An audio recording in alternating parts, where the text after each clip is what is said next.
Let's talk about slavery and the Civil War. First off, obligatory slavery is bad. Don't enslave people, even if they're Protestant.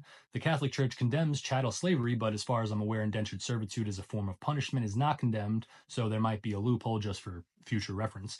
Secondly, most people think slavery is a uniquely American concept and that it's the primary reason the Civil War broke out, but obviously that's silly goose nonsense. First off, there's over 40 million slaves that still exist today, which is more slaves than have ever existed in the history of human civilization. And slavery has been part of humanity for thousands of years. Historically, it wasn't about race, it was mainly accomplished through military conquest or because someone who happened to be leader of any given land implemented it. Racialized slavery didn't start until the 9th century when Arab and Berber Muslims established the trans Saharan slave trade, where over 10 million Africans were taken to North Africa and the Arabian Peninsula.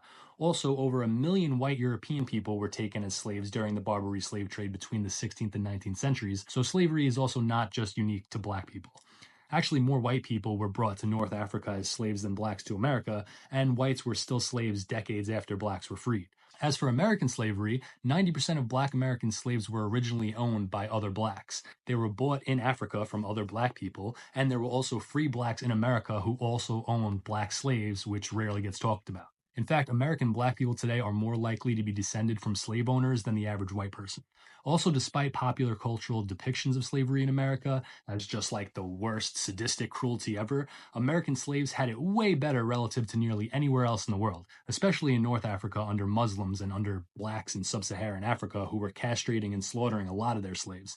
And don't get me wrong, obviously all slavery is bad, and in America there were cases of abuse and atrocities like the dude from 12 Years of Slave, if that's true, and the serial killer lady that was buying slaves just to torture and murder them. Totally disavow that. That's why women should never be allowed to own slaves no matter what. But the idea that there was widespread instances of relentless beatings and whippings and rapes and forcing slaves to fight to the death like in Django Unchained is complete silly goose nonsense.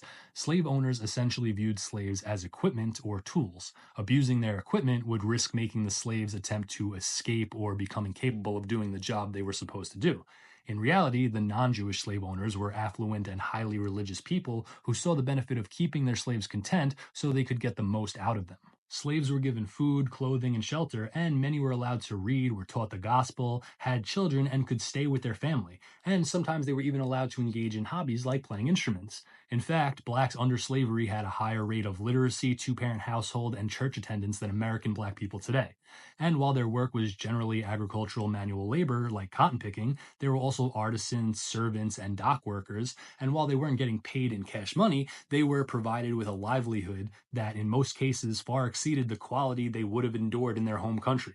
Oh, and the reason I specified non Jewish slave owners is because Jews played a giant role in the American slave trade, and I feel like they never get enough credit, and I just can't stand for that anti Semitism. They not only controlled the sugarcane and cotton industries, as well as owning almost all the major ships used to transport slaves from Africa to various countries, but specifically among the American slave trade, there was a massive overrepresentation of Jews. At the peak of slavery in 1860, only 1.4% of the whole population owned slaves, but 40% of Jews owned slaves, which is significant because Jews were only 0.7% of the population, and yet they made up over 20% of all slave owners. In places like Rhode Island, they even shut down slave auctions on Saturdays for the Sabbath.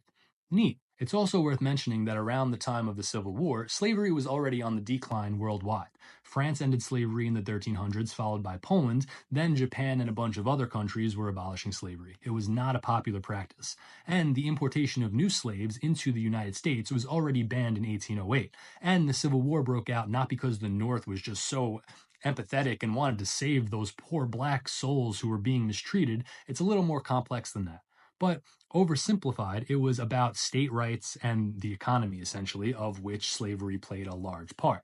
The South's economy relied heavily on agriculture like tobacco and cotton, and the North was placing heavy taxes on them that many saw as an overextension of the federal government's authority.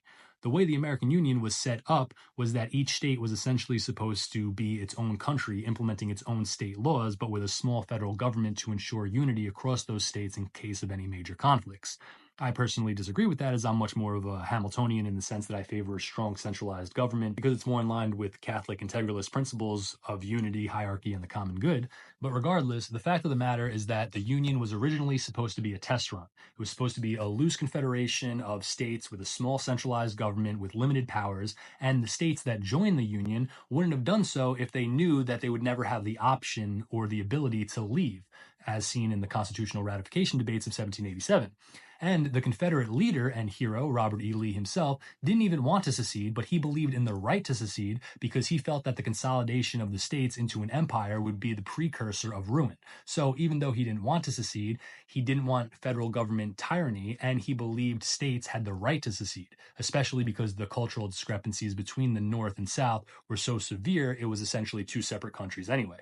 Now, on the northern side, the reason they wanted to end slavery wasn't for any moral reasoning. They wanted to maintain and expand political control, so they opposed slavery because, one, they wanted to eliminate the competition that slave labor posed to free white laborers. Two, they wanted to gain control over the southern economy in order to establish dominance over national policies.